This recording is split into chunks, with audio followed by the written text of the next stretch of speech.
Universidad Nacional San Antonio Abad del Cusco, Escuela Profesional de Ingeniería Eléctrica.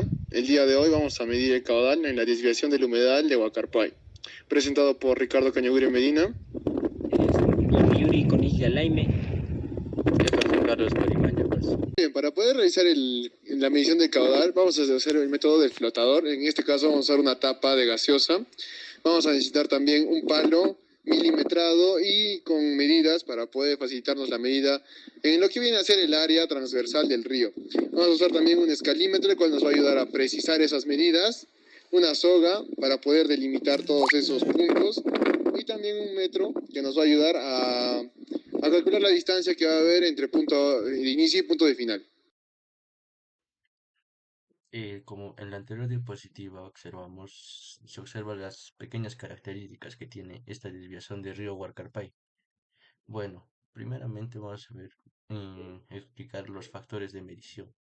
¿Qué factores de medición se pueden observar? Los factores en el fluido y los factores en el cauce. Primero, la viscosidad. Este es un factor que no es tan necesario en el agua. Pero ¿de qué se encarga este factor? Es la medida de la resistencia interna o rozamiento interno de un fluido dentro de un cauce o una tubería. Mientras un fluido sea muy viscoso, como la miel, este fluye de manera difícil, con mayor dificultad, comparándolo con el agua, que tiene menor viscosidad, que, bueno, su manera de conducir será menos difícil. Luego tenemos la densidad. Esto, aunque afecta directamente menos a la viscosidad, en los flujos laminares, la densidad se vuelve crucial en flujos turbulentos y en el cálculo de números adimensionales que nos pueden describir algunos tipos de fenómenos. Luego tenemos factores de medición en el cauce. Si observamos en la diapositiva, vamos a primero observar la área de sección transversal. En la gráfica se observa que la profundidad en todo el cauce no va a ser la misma, ya que va a tener desniveles en cada cierta medida. En nuestro ejemplo lo medimos cada 10 centímetros. Bueno, no está acá, pero próximamente mi compañero lo explicará. Que tenemos el cauce, que la profundidad en cada cierta parte va bajando, llega a un punto donde va a subir y subir y subir. Esto no se puede decir que es en todos los casos, pero mayormente es este, como el caso que realizamos. Luego tenemos la velocidad de fluido. Esta velocidad la calcularemos con los datos que hemos obtenido con relación a la altura, la profundidad del río, del cauce del río, en el cual podemos hallar el área transversal, el perímetro y el radio. Bueno, luego tenemos el tipo de canal.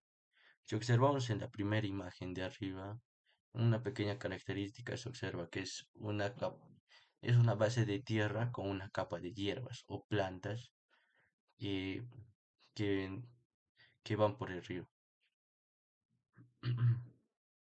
En el cual vamos a utilizar el tipo de canal de tierra con hierba, donde alfa es 0,0046 y el beta es 0,007. Ahora explicaremos el método de medición. El método de medición que usamos fue el aforamiento por flotador. Este método es demasiado simple y muy usado, ya que no se necesitan herramientas de medición especializadas. ¿De qué consiste este procedimiento? El procedimiento consiste en colocar dos puntos, uno de partida y uno de llegada, en un cierto intervalo, luego obtener un flotador, que puede ser un corcho, una pelota de ping-pong, algo que sea simple y ligero. ¿Cuál es el proceso de este? Poner en el punto de inicio el flotador y contar el intervalo de tiempo hasta el punto de llegada. Eso tenemos que hacerlo en promedio 10 o 15 veces para luego sacar el promedio de tiempo y obtener el tiempo promedio.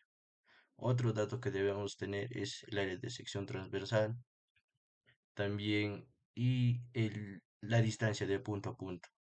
Y bueno, ¿cómo se consigue la velocidad? La velocidad superficial, en otras palabras, como se ve en la diapositiva, La velocidad superficial es la velocidad en la parte alta del río. La velocidad superficial se consigue con la ecuación fácil. La velocidad es igual a la distancia recorrida sobre tiempo. La velocidad superficial, la distancia la conocemos de un punto a otro, y el tiempo, que es el tiempo promedio. Hay tres tipos de velocidades en un cauce. La velocidad superficial, la cual está en arriba, la velocidad media, la cual está en el intermedio, y la velocidad abajo, la cual es cero, nula, no hay tanto movimiento abajo. ¿Y cómo se obtiene la velocidad media? Se puede decir que es el 65% de la velocidad superficial. Y si tenemos la velocidad superficial, medimos el área transversal del cauce, podemos hallar el caudal. Y el caudal es igual al área de sección transversal por la velocidad media. Y bueno, ¿cómo se halla el área de la sección transversal? Primero hallamos el área total, lo dividimos en rectángulos como si estuviéramos integrando. Y luego de hallar el área, tenemos que hallar el perímetro de todo el cauce, como se observa en la imagen. Y bueno, el radio hidráulico es igual al área sobre el perímetro. Y donde tenemos la fórmula de velocidad media es igual a la velocidad superficial sobre 1 más 14 por la raíz de b. ¿Y qué es la raíz de b? Es un coeficiente. ¿Y cómo se conoce este coeficiente de b? Que es igual a alfa más beta sobre radio hidráulico. Y como lo explicamos anteriormente, alfa y beta lo conocemos.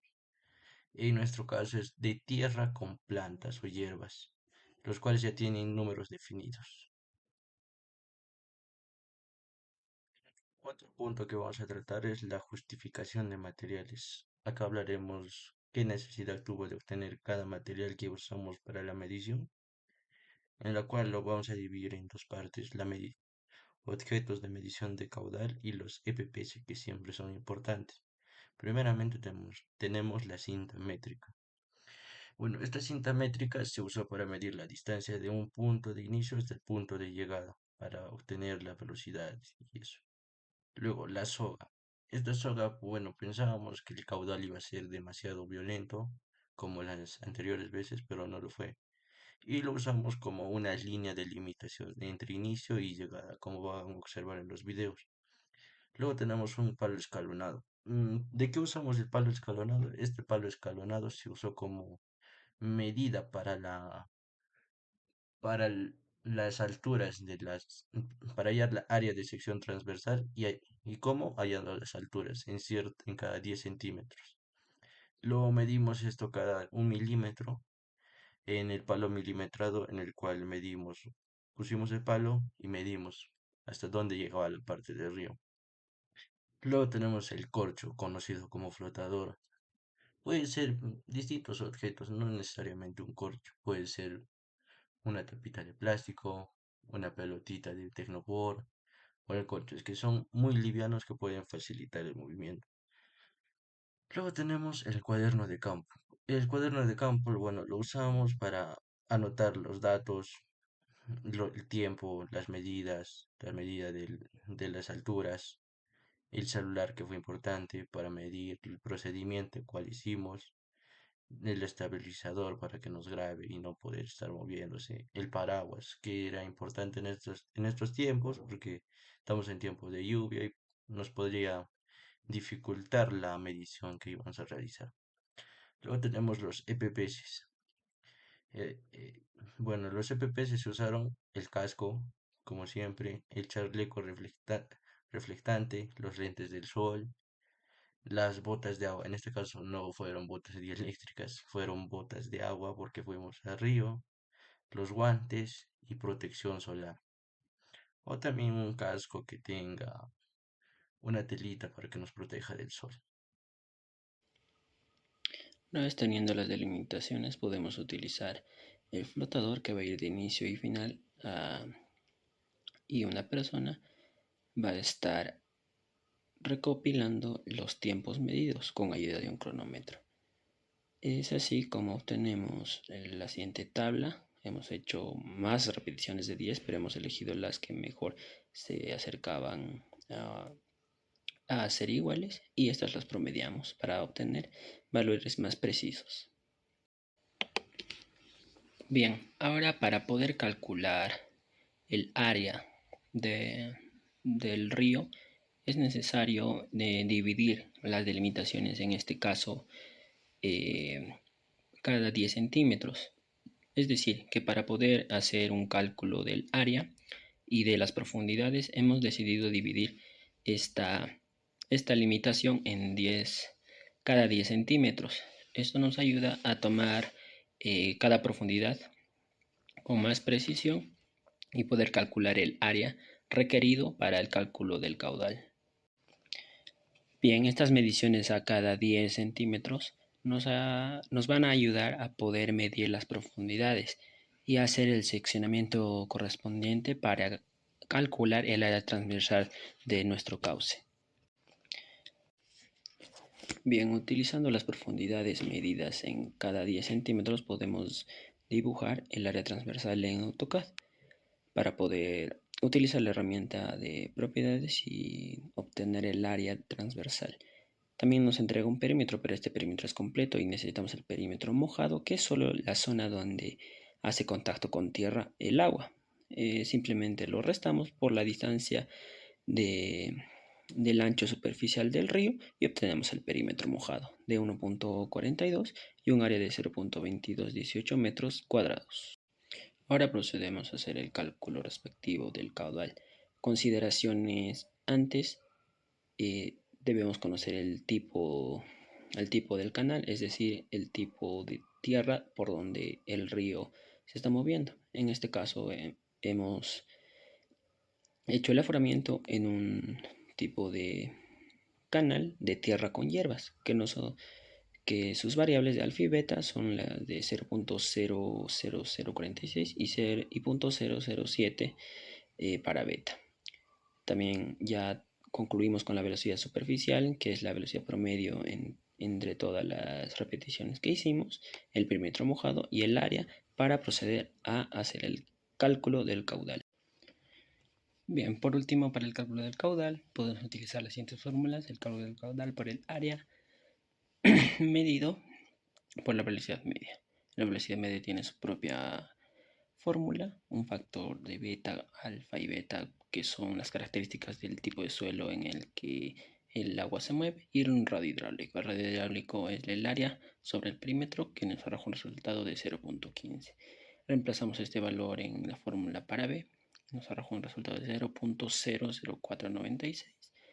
Este lo reemplazamos en la fórmula de la velocidad media bajo la raíz cuadrada y nos arroja un resultado de 0.5072, y esta es la verdadera velocidad con la que debemos trabajar para calcular el caudal correcto.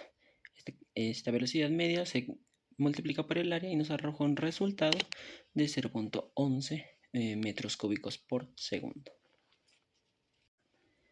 Bien, para concluir, el aforo nos ha arrojado un resultado de 0.11 metros cúbicos por segundo, coherente a una velocidad promedio de 0.5 para el área que hemos medido.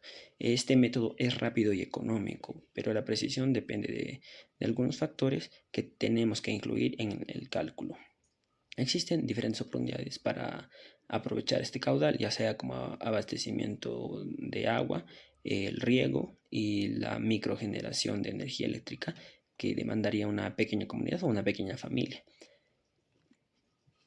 Y en conclusión general, para realizar este aforo en la derivación de la laguna de Huacarpay, se ha determinado que el caudal es suficiente y adecuado para la instalación de una turbina mini generadora de energía eléctrica, ya sea para una familia o una pequeña comunidad.